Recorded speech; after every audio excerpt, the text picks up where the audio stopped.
Hello everybody and welcome. In this video I will show you how to fix when one earbud isn't working on your headphones ThinkPlus TW60B.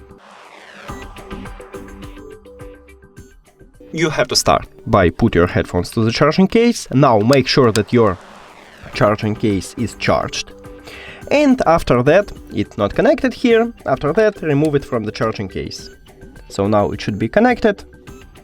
And check, maybe it help you, and if it doesn't, we should make a hard reset. So press 5 times both of the headphones. 1, 2, 3, 4, 5.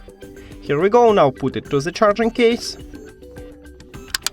and after that click the information icon or settings icon. Forget this device, forget device. If you have Android, click pair new device and then remove it from the charging case.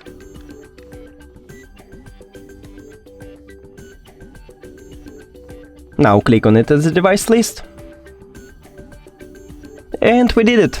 Thank you for watching this video. If you found it helpful, please consider subscribing to the channel and leave the like on the video. It's really important to us. See you later!